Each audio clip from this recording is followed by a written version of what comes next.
Bien, queridos alumnos, espero que tengan un buen día. Recuerden que estamos en un tiempo de cuarentena y hay que ser obedientes con las medidas que se nos ha proporcionado.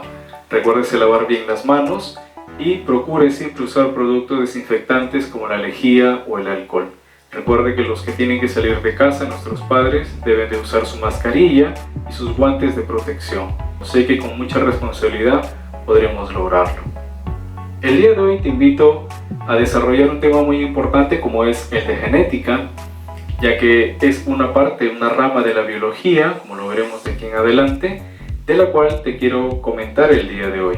En el estudio de la genética vamos a hablar, algunos me dirán, profesor, la genética estudia a los genes, el ADN, por supuesto.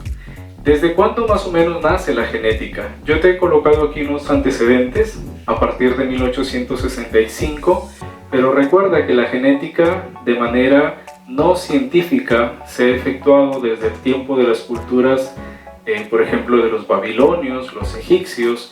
Ellos ya manipulaban las semillas de las plantas para obtener un producto de mejor calidad y esa selección ya es parte también de la genética. En el caso de los espartanos, cuando hacían la clasificación de sus soldados de acuerdo a su peso, a su contextura, digamos que eso también lo incluye el estudio de la genética.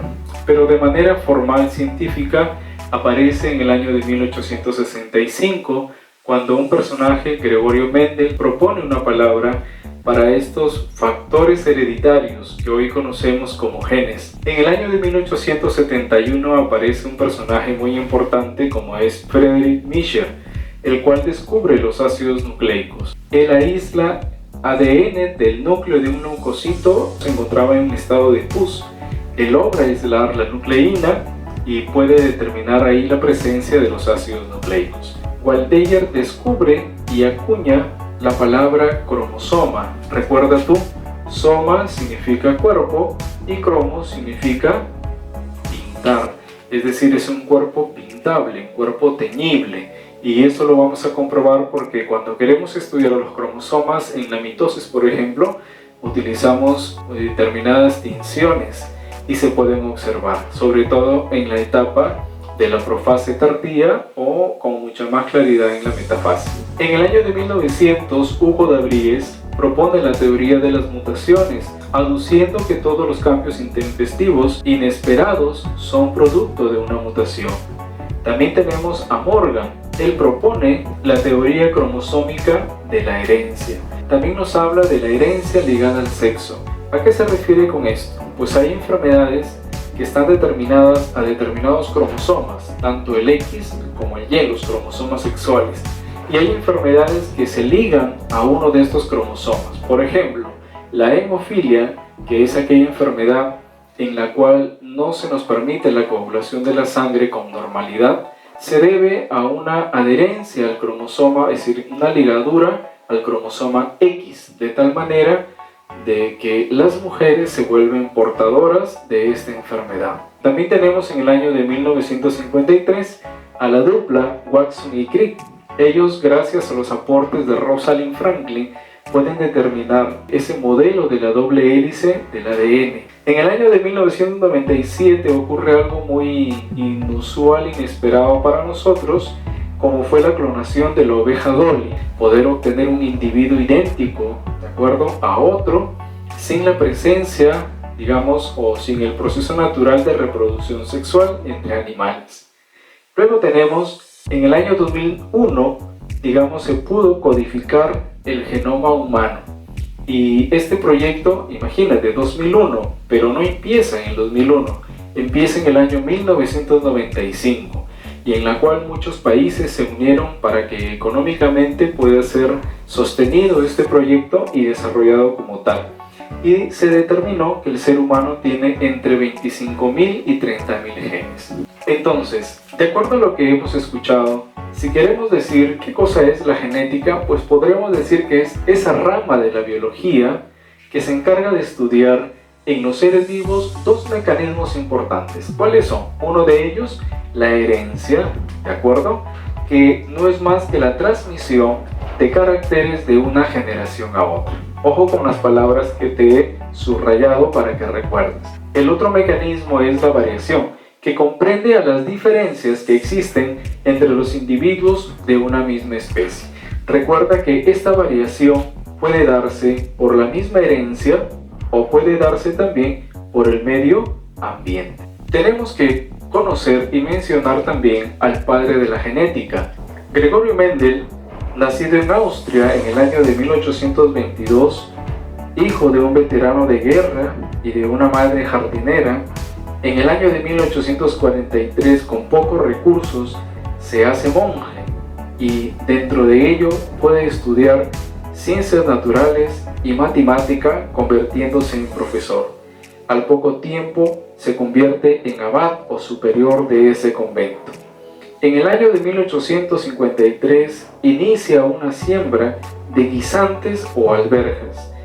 De acuerdo a ello, realizó una autopolinización de un aproximado de 28.000 plantas y años más tarde realiza un ensayo que publica en una revista local.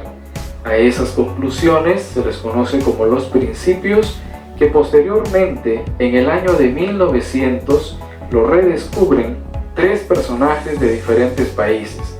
Uno de ellos fue Hugo de Vries, un holandés, otro fue Karl Cornens, un alemán, y un austrohúngaro, Sherman.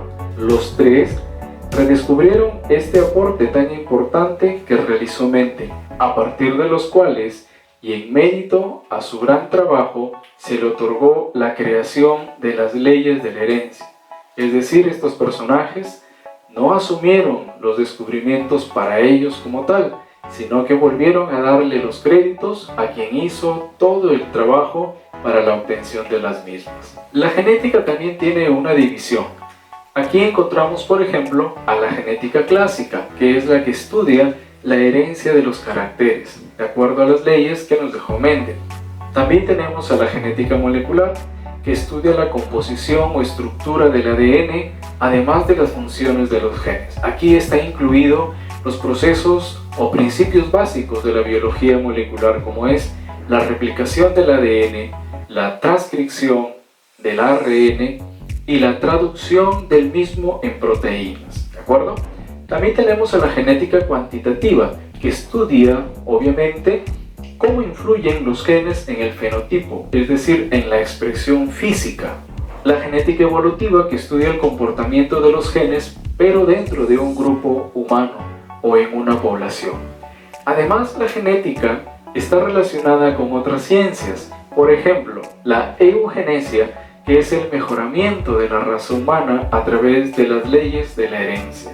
Otra de las ciencias es la eutanasia, que es la muerte por compasión, muerte por comparecencia de un individuo, pero que hoy, en estos días en donde vemos morir a tantas personas a pesar de la enfermedad tan difícil que se presenta a través de este virus, creemos inhumano pensar en decidir en qué momento debemos de quitarle la vida a otro ser. Digamos que esto nos llama a una reflexión y a un replanteo de nuestra postura ante la eutanasia. Y la teratología, que estudia a todas las transformaciones congénitas, que también serán estudiadas como parte de nuestro curso de genética. Bien, espero que este tema haya sido de mucha ayuda. Recuerda que la genética estudia dos mecanismos importantes por los cuales pasamos todos los seres vivos: la herencia y la variabilidad. Ponga a prueba tus conocimientos en el aula virtual y será hasta una próxima.